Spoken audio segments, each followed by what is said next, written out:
জিলা গোলাঘাট মৌখোৱা নিবাসী সমাজসেৱক উদীয়মান আলিমে দিন মাওলানা আমিনুল হক ফাজিলে দাৰুল উলুম বাসকান্দি আজি 30 জানুৱাৰী 2025 ইংৰাজী বৃহস্পতিবাৰ জিলা হুজাই মুৰাজাৰ আৰক্ষী চকীৰ অন্তৰ্গত শিৱপুৰ গাঁৱৰ হাম্মাদিয়া কান্তি নিকেতন শিৱপুৰ নং 1ত উপস্থিত হয়। তেখেত অসমৰ গৌৰৱ সন্তান আলিমে ৰব্বানী গৱেষক অসমীয়া সাহিত্যিক গল্পকাৰ প্ৰবন্ধকাৰ অনুবাদক জামিয়া অসম দাৰুল হাদিছ জয়নগৰ আৰু জামিয়া জালালিয়াহৰ স্বনামধন্য প্ৰাক্তন শিক্ষক উস্তাজুল আসাতিদা হজৰত মাওলানা মনছুৰ আহমদ চাহেবৰ নিজৰ ভতিজা ল'ৰা হয়।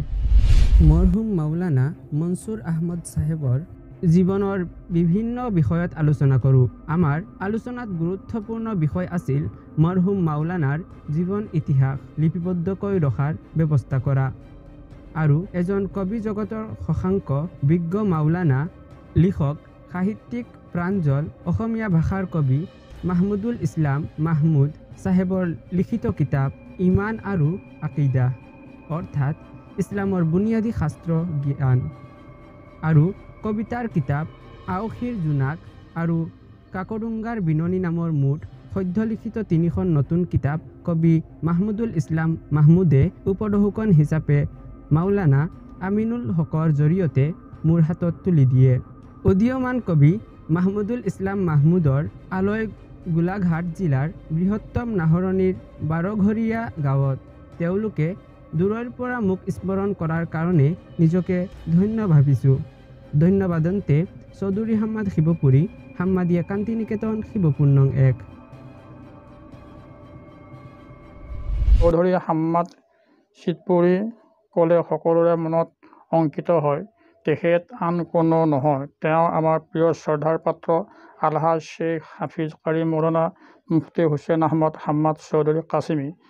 মানৱৰ কবি চৌধুৰী হাম্মাদ চিতপুৰী চাহেবৰ ঘৰত আহি নথৈ আনন্দিত হ'লোঁ। তেখেতৰ লগত সাক্ষাৎ হয়।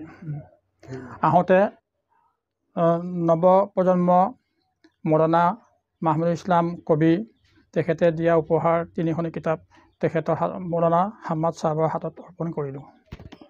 আলহামদুলিল্লাহ, মই প্ৰিয়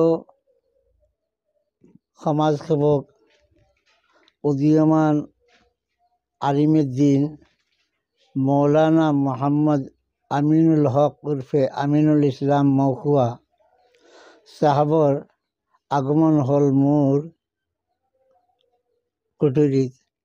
তেওঁ যে আহিব মই ভবাও নাই। ফোন কৰিলে মোৰাজাৰ পৰা কেনেকৈ আহিব মই কৈ দিলোঁ আৰু আল্লাহৰ মেহৰবানীত আমাৰ ঘৰ পালেহি। নথৈ আনন্দিত হৈছোঁ মৌলানা আমিনুল হক চাহাবক দেখি পেলাই।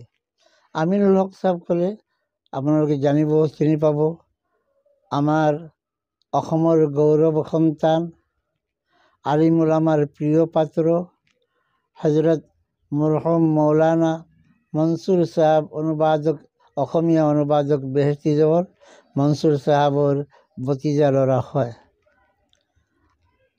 আৰু আমিনুল হক চাহাবে ফাৰিগ হৈছে দাৰুল উলুম বাসকান্দিৰ পৰা। বাসকান্দিৰ হুজুৰৰ ফয়জ লৈ তেওঁ গোলাঘাটৰ কোনাই কোনাই ৰন্ধ্ৰে ৰন্ধ্ৰে ইছলামৰ পোহৰ বিলাই আছে। আল্লাহ তাআলা তেওঁৰ হায়াত দৰাজ কৰক আৰু দিনৰ কামৰ কাৰণে কবুল কৰক। আজান পীৰ ইছলামী ফাউণ্ডেশ্যনৰ তেওঁ আচল সত্তাধিকাৰ, বৰ্তমানৰ সম্পাদক সঞ্চালক গোটেইখিনি। তেওঁ আহিলে, আহি পেলাই আমাৰ 12ঘৰীয়াৰ উদীয়মান আলিম ভাল কবি মৌলানা মাহমুদুল ইছলাম চাহাবৰ লিখিত 3খন কিতাপ, এখন হ'ল ইমান আৰু আকিদা আৰু এখন হ'ল কাকডুংগাৰ বিননি, এখন হ'ল আওখীৰ জোনাক। আলহামদুলিল্লাহ মই গ্ৰহণ কৰিলোঁ, ভাল পালোঁ। আৰু কাকডুংগা ক'লে বৰ চিনাকি নাম। শীতলপাতাৰ প্ৰায় সময়ত এক্সিডেণ্ট হয় ব্ৰিজত। কাকডুংগাত পানী হয় বৰ বেছি আৰু মানুহৰ ঘৰ দুৱাৰ খেতি বাতি নষ্ট কৰে আৰু বৰ মাছ পায়। মৰহুম মৌলানা কুতুবুদ্দিন চাহাব তেওঁ ফাৰিক জয়নগৰ মাদ্ৰাছাৰ মোৰ ছাত্ৰ হয়। নুৰুল ৰিজা কিতাপ সম্পূৰ্ণ কিতাপ আৰম্ভণিৰ পৰা শেষলৈকে গোটেই কিতাপ মই এবাৰহে পঢ়াইছিলোঁ। নুৰুল ৰিজা কেইবাবাৰো পঢ়াইছোঁ, কিন্তু এবাৰ শেষ কৰিছিলোঁ। মৌলানা কুতুবুদ্দিন শীতল পাটাৰী তেওঁলোকে পঢ়িছিলে।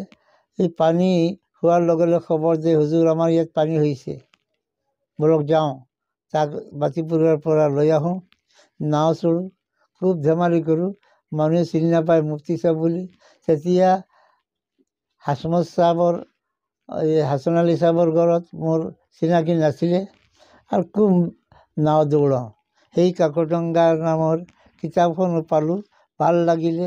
কেইবাটাও ভাল ভাল কবিতা, এই কবিতাবিলাক দেখি পেলাই মই ধন্যবাদ নজনাই নোৱাৰিছোঁ। ইমান ধুনীয়া ধুনীয়া এটা এটা কবিতা।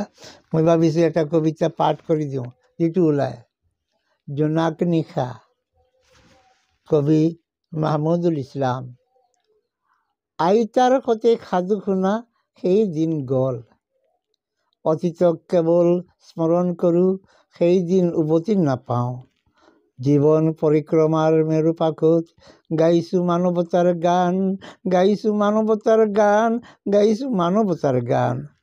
সুৰুজ বুলিয়া সেই কণ উঠাই কোবাল সোঁতত, জোনাক নিশা নৈৰ গাঁতত উদযাপন কৰিম মধুৰ স্মৃতি।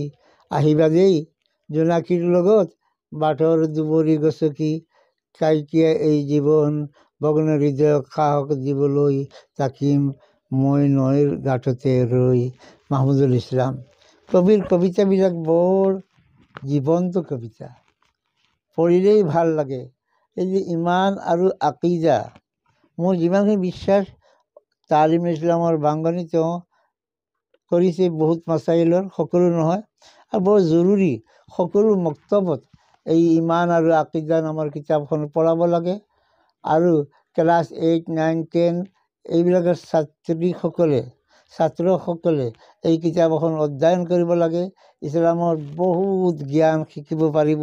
মই মৌলানা মাহমুদুল ইছলাম উৰ্ফে কবি মাহমুদুল ইছলামক আন্তৰিক ধন্যবাদ জনাই মোৰ হিয়া উজাৰি তেওঁক এখন কিতাপ দান কৰিলোঁ। মোৰ লেখা কবিতাৰ কিতাপ কেইবাখনো আছে, কিন্তু মোৰ হাতত কবিতাৰ কিতাপ নাই। এনেই মোৰ কিতাপ বৰ্তমানে নাই, কমি গৈছে। এখন কবিতাৰ কিতাপ বহুবিধৰ মানুহ, কাব্য সংকলন, চৌধুৰী হাম্মাদ শিৱপুৰী।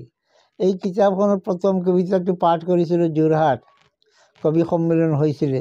তেতিয়া মোক চিম্পুল মাৰি পেলাই উপাধি দিয়া হৈছিল মানৱতাবাদী কবি বা মানৱৰ কবি। মানৱৰ কবি এই কিতাপত ভাল শব্দ নাই, সহজ সৰল শব্দ, যিটো শব্দ বুলি ক'ব নোৱাৰোঁ। এই চিম্পুল মাৰি পেলাই সদৌ অসম কবি সন্মিলনৰ মহাকালীন এই যে অধিৱেশন হৈছিলে মোক দিছিলে। যিকি নহওক, মই এই কিতাপ এখন আছে মোৰ ওচৰত, বহুবিধৰ মানুহ মই মাহমুদুল ইছলাম চাহাবক অৰ্পণ কৰিলোঁ। লগতে মৌলানা আমিনুল হক চাহাবক এখন বহুবিধৰ মানুহ দান কৰিলোঁ। আৰু লগতে অসমীয়া ভাষাত কোনেও লিখা নাই, প্ৰথম ময়ে লিখিছোঁ। আসমাই বদৰুদ্দিন অৰ্থাৎ ইছলামৰ প্ৰথম যুদ্ধ, অসমীয়া ভাষাত লিখিছোঁ। ভাষাটো টান হৈ গৈছে, পঢ়িলে ভাল পাব। মই কিতাপবোৰ আকৌ ছপা কৰিম। এই কিতাপৰ নাম হ'ল আসমাই বদৰুদ্দিন। তাত এটা কথা কৈ দিছোঁ, বদৰৰ যুদ্ধত 14জন চাহাবী শ্বহীদ হৈছিলে। তেওঁলোকৰ নাম পঢ়ি পেলাই দোৱা কৰিলে দোৱা কবুল হয়। তেওঁলোকৰ নাম পঢ়ি পেলাই অভাৱ অনাটন আঁতৰিবৰ কাৰণে দোৱা কৰিলে অভাৱ অনাটন আঁতৰিব। ব্যৱসায় বাণিজ্যত বৰকত হ'বৰ কাৰণে তেওঁলোকৰ ওচৰলৈ লৈ দোৱা কৰিলে দোৱা কবুল হ'ব। বহু যাৰ যি যেনেকৈ দোৱা হক দোৱা, এই বদৰৰ যুদ্ধ যি 14জন শ্বহীদ হৈছিলে, তেওঁলোকৰ নামৰ বৰকতত আল্লাহ তাআলাই মনৰ আশা পূৰণ কৰে। এজনো মুছলমান বন্দী হোৱা নাছিলে আৰু ইছলামৰ দুশ্মন 70জন বন্দী হৈছিলে। এজন মুছলমান এই 14জনৰ পিছত শ্বহীদ হোৱা নাছিলে, কিন্তু 70জন ইছলামৰ দুশ্মন তেওঁলোকক নিধন কৰিলে, জাহান্নামলৈ পঠাই দিলে বদৰৰ যুদ্ধত। আৰু বদৰৰ যুদ্ধ ৰমজান মাহত হৈছিলে। যি কি নহওক, সৰু সৰু দুটা ল'ৰাই পাপী সম্ৰাট আবু জেহেলক জাহান্নামলৈ পঠাইছিলে গোটেইখিনি কথা ইয়াতে আছে। মৌলানা আজি আমাৰ ঘৰত আহিছে, মই ভাল পাইছোঁ। আৰু মৌলানা মাহমুদুল ইছলাম সাহেবৰ কবিতা পঢ়ি অত্যন্ত আপ্লুত হৈছোঁ। আৰু বাৰুগলিত আৰু এজন কবি আছে, কবি মকিবুৰ ৰহমান, বৰ ভাল কবি, মোৰ শিক্ষক ক'ব লাগে, তেওঁ বহুত শিকাইছে মোক। মই আমিনুল হক সাহেবক কৈছোঁ আজান পীৰ ফাউণ্ডেশ্যনৰ কিবা কিবি লেখা নিবৰ কাৰণে।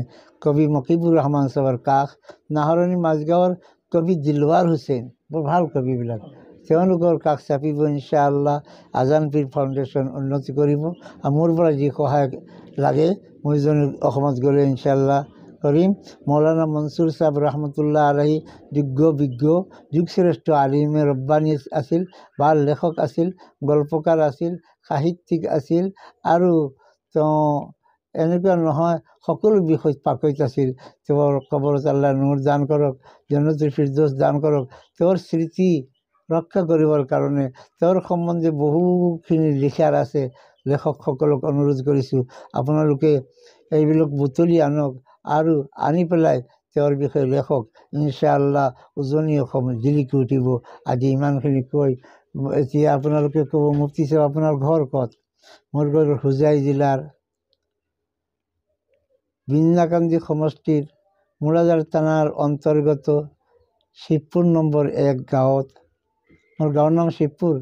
এই শিৱপুৰ নম্বৰ 1 গাঁৱত মোৰ ঘৰৰ নাম হ'ল হাম্মাদিয়া কান্তি নিকেতন শিৱপুৰ।